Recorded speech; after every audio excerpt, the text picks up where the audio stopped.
Good morning students. We will continue our discussion of wireless LANs. So in the last class we studied about what wireless LANs are and what the carrier frequency that it uses. It usually uses radio waves or microwaves for its communication. And then we discussed about the architecture of wireless LAN as well. So today we will speak about what are the various aspects of wireless LAN in terms of its access control, in terms of what access control it uses, security, and other management techniques, like what are the small and what is the networking behind it. Like we will talk about Bluetooth and roaming. Okay, we will discuss all of these in how it takes place in wireless LANs. Okay, we will discuss how in wireless LANs access control, security, Bluetooth, roaming is carried out. Okay, so first of all, for access control, wireless LANs use the MAC layer. We have already studied about MAC, isn't it? We studied about media access control in the previous chapter. Wireless LAN, WLAN, also uses what? MAC layer only. MAC layer for its access control. So in MAC layer we studied about two protocols, CSMA, CD, CSMA, CA, Ethernet. Okay. So here also in wireless LAN we use CSMA/CD. Okay, in wireless LAN for its media access control, the protocol which is used is CSMA/CD. And I'll just go through CSMA/CD once again so that it pops up fresh in your mind. What happens in CSMA/CD is in a medium, the access of the channel, access of the medium by station is done in a particular manner. How? Before sending or transmitting signal into the channel, each station or each host or each end device needs to first sense the channel. It has to sense the channel. If the channel is free, then only it go ahead and transmit signal into the channel. Otherwise, it waits for a random amount of time. Okay. So this way, detection is possible in CSMA/CD. How? For that matter, one has to continue transmit in order to detect if its signal has collided or not. For signal collision to know that the signal collision has happened, for that matter, transmission time must be greater than equal to round trip time. Okay, what is round trip time? Round trip time is equal to twice of propagation delay. Okay, round trip time is twice of propagation delay. So we can say transmission time is greater than equal to twice of propagation delay. Okay, so this must satisfy in CSMA/CD in order to detect the collision. So this is the rule. This happens in this protocol. This is maintained so that collision can be detected. Okay, so this was about CSMA/CD.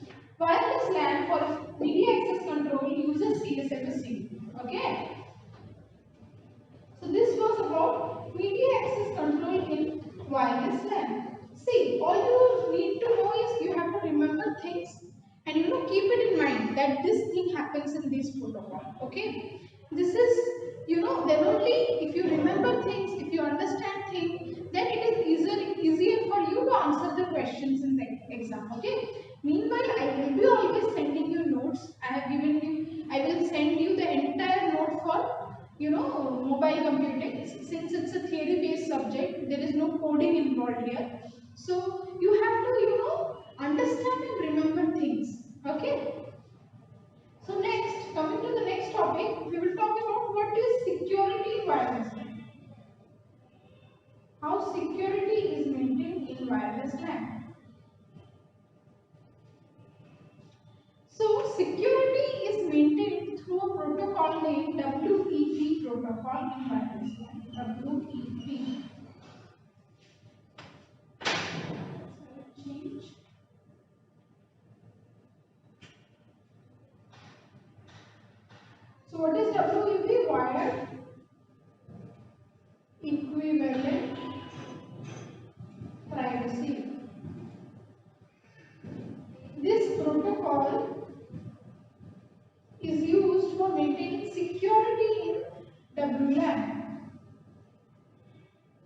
In WLAN, we use WEP for security purpose. It is wired equivalent privacy. See, in wired networks, privacy is maintained usually through encryption, decryption, general network security. Here also, why it is called wired equivalent privacy? See, privacy in a wired network is equivalent in essence in this WEP as well. That's why it is saying, although it's wireless network, although it's implemented on a WLAN, wireless LAN, still it is equivalent to the effect it gives in wired network. That's why it's called wired equivalent privacy. So here generally three important things takes place. We have three important criteria for security. That is CIA. What is C? C means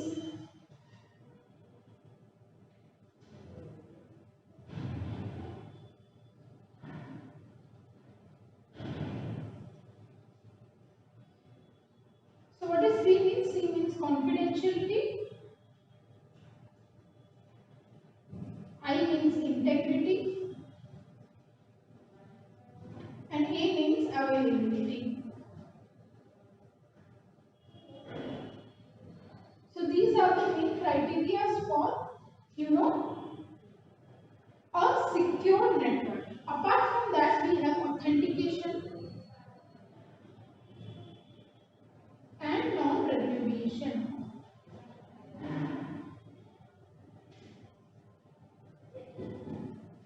So what happens? What do you mean by confidentiality? Why do we have to maintain it? See, for security, we obviously need to transmit signal in such a way that interception is non-understandable. Even if someone wants to read it, the middle person cannot, understand it. Communication should be strictly between the sender and the receiver. That is means it is secure. Okay. If only I and you are meant to communicate, we should communicate in such a manner that we understand what we are saying, and rest of the environment doesn't matter. If a third person wants to understand, it shouldn't be interceptable by them. Then we say that our message is secure, because the idea is to hide it.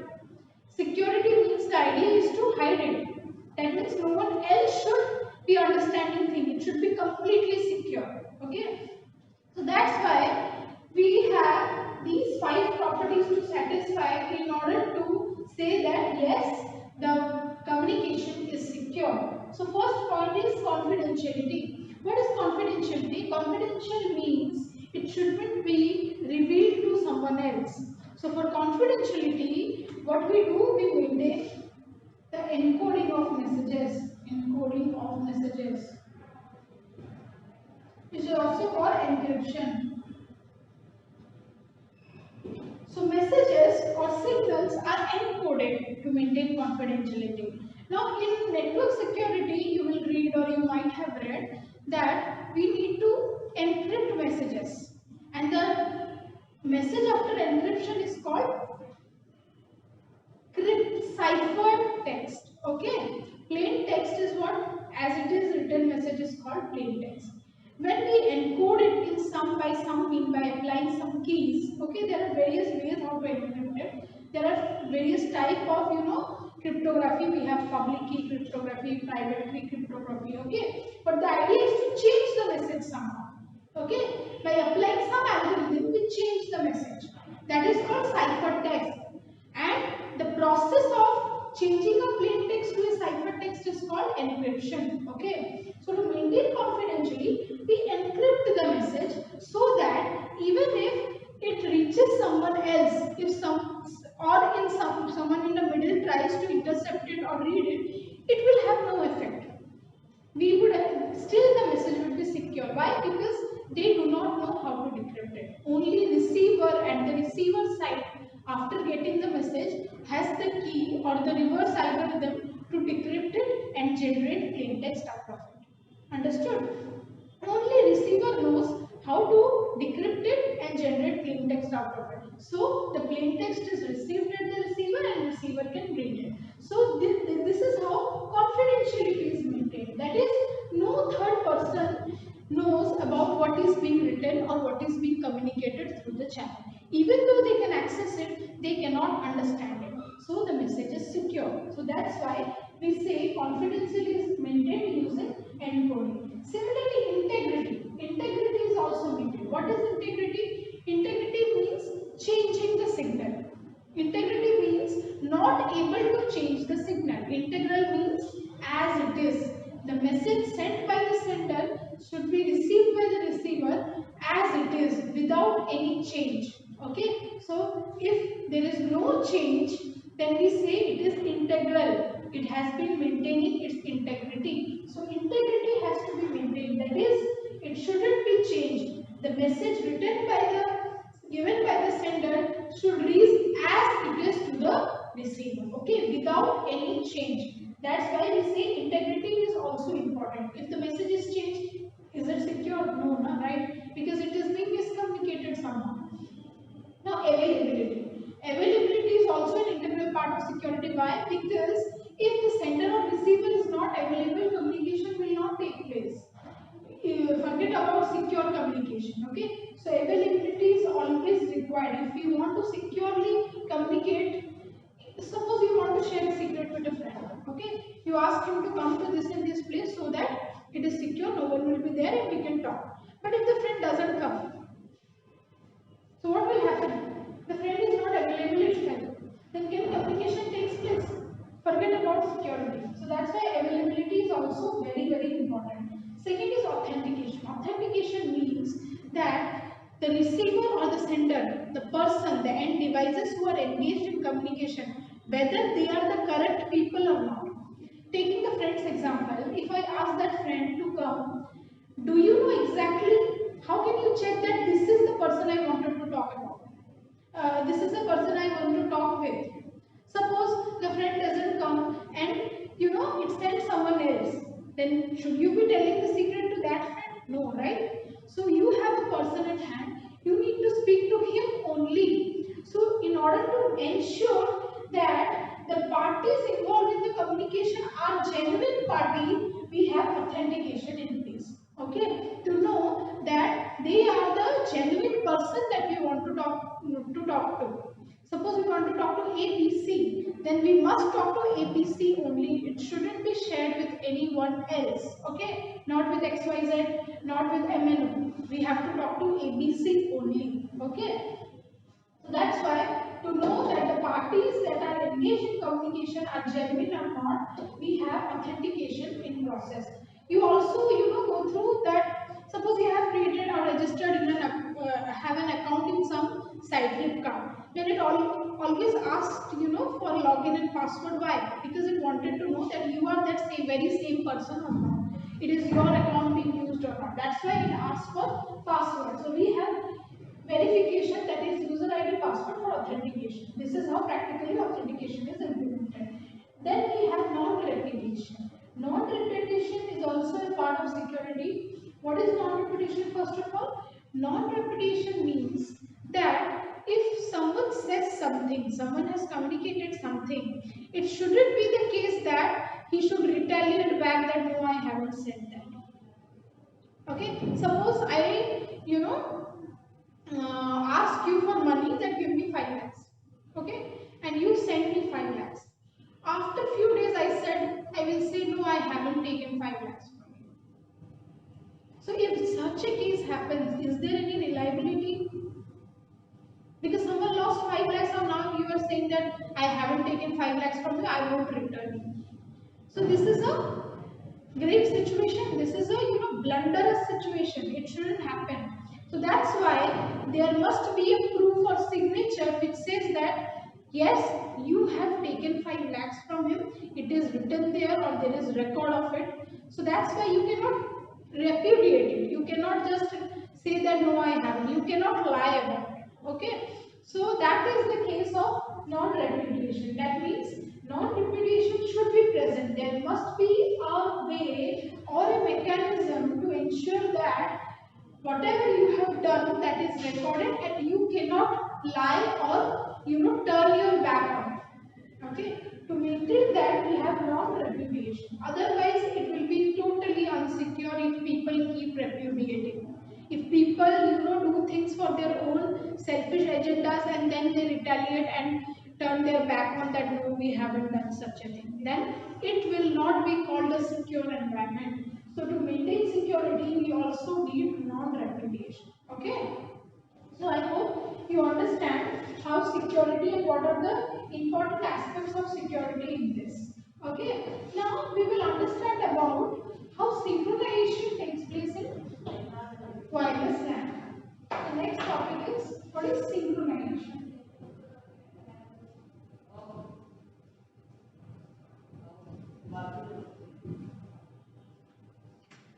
So what do you mean by synchronization? Synchronization means maintaining the clock, okay? Maintaining a sync between each other. They shouldn't be out of place, okay?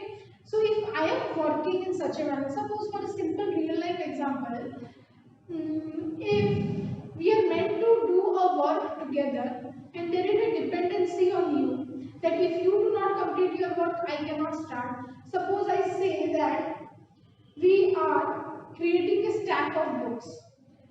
From left side, person A keeps a book. From right side, person B keeps a book. Okay. Then again, after B's job is done, A again keeps a book, B again keeps a book. Then again A keeps a book, then we maintain a stack of suppose 20 books. So for that method, A has to keep 10 books, B has to keep 10 books, and both have to do them alternatively. That is the one. Then they must be in sync with each other, right? If I keep a book, if A keeps a book, B next also keep a book.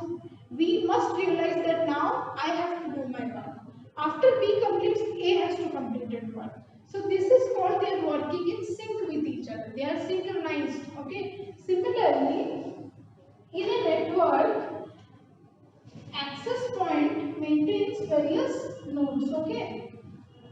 Now everyone's clock, suppose it has clock 12. It has clock 12.15. They are maintaining their own clock. Suppose 12.3, 12.1. If access point has time 12.15, then every node must be in synchronization with the access point. So for that matter, this is unsynchronized. Only this node is in sync with the AP's clock. All rest are not synchronized with AP clock. So to maintain this, what we use a file called a beacon file. BEACON beacon file. What does beacon file do? Beacon file is sent periodically. Suppose every 5 minutes. The period size is support every 5 minutes. So the beacon file is sent by AP to all the hosts connected to it every 5 minutes or periodically, so that the host will know that what is the time at AP and they will set their time accordingly. Everyone in this entire system must have the same time as APs. That this is what synchronization is. Okay. I hope you understood synchronization. Synchronization means maintaining the same clock in a system by every device. Okay. What is synchronization? Synchronization means maintaining the same clock as AP by every device connected to it. Okay. So I think we covered a few topics today. So in the next class we will discuss about the PicoNet or the Bluetooth connection, and we will talk about roaming, how handoffs are handled, how roaming takes place, or when a subscriber or a mobile device physically changes its physically changes its place from one location to another, how service is maintained, how mobile service is maintained. So that is roaming. We will understand about roaming in the next one. So meanwhile, if you have any doubt, you can post your query in the comment section, or you can directly reach me through WhatsApp.